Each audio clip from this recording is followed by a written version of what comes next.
नमस्कार, मैं हूं देव। राजस्थान तक के सभी दर्शकों का स्वागत है।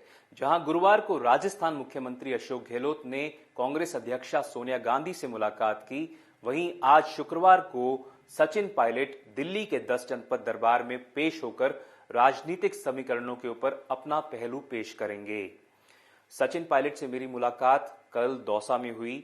उनसे बातचीत के दौरान दो बातें निकल कर आईं, जिससे पता लग सकता है कि सचिन पायलट के दिमाग में क्या कुछ चल रहा है और अपने पक्ष को बताने के दौरान वो क्या कुछ कह सकते हैं कांग्रेस अध्यक्षा पार्टी हाईकमांड को। सचिन पायलट ने कहा कि जिन नेताओं कार्यकर्ताओं ने राजस्थान में जब कांग्रेस विपक्ष में थी उस दौरान अपने खून पसीने से कांग्रेस को सींचा, परिश्रम किया, वसुंधरा राजे कार्यकाल के दौरान जेल गए, आंदोलन किया, उनको सरकार में भागीदारी मिलनी चाहिए।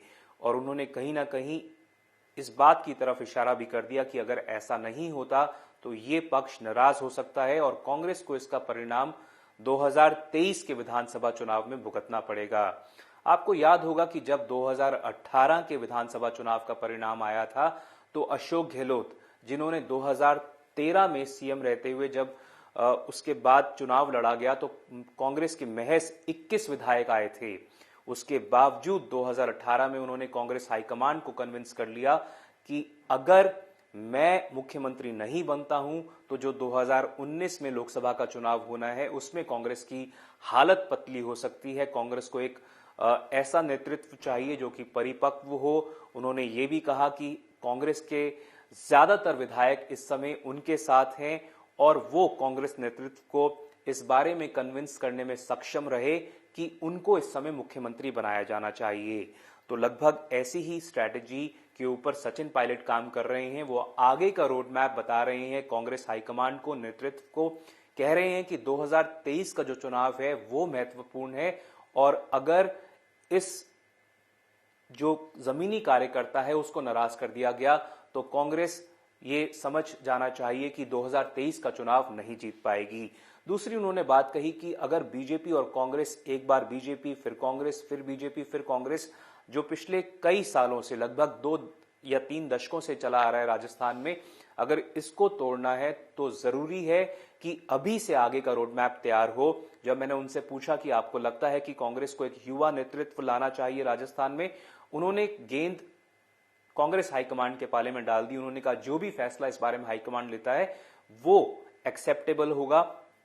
पर कहीं ना कहीं सचिन पायलट, जो हमें पता लग रहा है उसके हिसाब से, खुद अपने लिए कोई जगह नहीं तलाश रहे हैं मंत्रिमंडल में इस वक्त। उनकी जो टारगेट है या जो गोल है वो 2023 का है। वो चाहते हैं कि कांग्रेस एक तरह से उन्हें प्रोजेक्ट करे और इसी बारे में सोनिया गांधी से और कांग्रेस संगठन महामंत्री केसी वेणुगोपाल समेत राजस्थान के कांग्रेस प्रभारी अजय माकन से वो बात कर सकते हैं। दूसरी बात जो महत्वपूर्ण सामने आ रही है वो ये है कि कांग्रेस भी समझ रही है कि किस तरह से सचिन पायलट एक युवा नेता के तौर पर उभरे हैं। उनका एक मास बेस है राजस्थान में। आप अगर कई ऐसे जिले हैं जहां पर अगर आप जाएं तो सैकड़ों नहीं हजारों की संख्या में एक भीड़ उमड़ती है जो कि उनको सपोर्ट करती है। मैं दौसा में ये देख चुका हूं, पहले भी कई बार। टोंक, जयपुर, भरतपुर, करौली, कई ऐसे जिले हैं जहां पर राजस्थान के पूर्व उप मुख्यमंत्री का अच्छा खासा दबदबा है, सपोर्ट है। कांग्रेस में ऐसे कई नेता हैं जो कि जब कांग्रेस के जयपुर मुख्यालय के बाहर भी अगर कोई रैली या मीटिंग कर रहे होते हैं तो महज कुछ लोग ही आते हैं, कुछ 20-25 लोग ही इकट्ठे होते हैं। जबकि सचिन पायलट जहां जाते हैं अक्सर, जैसे दौसा कल मैं बता रहा था आपको, एक छोटा सा गांव है वहां का, वहां पर जब वो मीटिंग करने गए, एक प्रतिमा का अनावरण करने गए, उस दौरान भी कम से कम 4 से 5 हजार लोग इकट्ठे थे जो कि बार बार I love you Sachin Pilot, I love you और सचिन पायलट जिंदाबाद के नारे लगा रहे थे। कांग्रेस हाईकमांड समझती है कि सचिन पायलट को न केवल राजस्थान में पर आने वाले समय में, चूंकि उत्तर प्रदेश में एक महत्वपूर्ण विधानसभा का चुनाव होना है जहां पर कांग्रेस की हालत इस समय पतली है। प्रियंका गांधी चाहेंगी कि सचिन पायलट को वहां पर कैंपेनिंग करवाई जाए, स्पेशली वेस्टर्न यूपी में उनके द्वारा कैंपेनिंग की जाए। जो जाट गुर्जर इलाके हैं जहां पर एक अच्छी खासी संख्या में जाट और गुर्जर हैं, वहां पर वो कैंपेनिंग करें।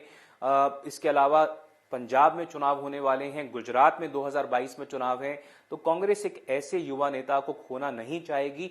दूसरी तरफ एक बड़ी बात जो सचिन पायलट बार बार कह रहे हैं वो ये भी है कि बीजेपी जो है वो खेमेबाजी में बटी हुई है। उसमें केवल एक वसुंधरा राजे धड़ा नहीं है, एक सतीश पूनिया धड़ा भी है, एक राजेंद्र राठौर, गुलाबचंद कटारिया, कई ऐसे नाम हैं, ओम बिरला से लेकर गजेंद्र सिंह शेखावत तक, जो कि तमाम ऐसे नेता हैं कि जो कि आने वाले समय में चाहेंगे शायद या चाह सकते हैं कि उन्हें राजस्थान के मुख्यमंत्री पद के दावेदार के तौर पे पेश किया जाए।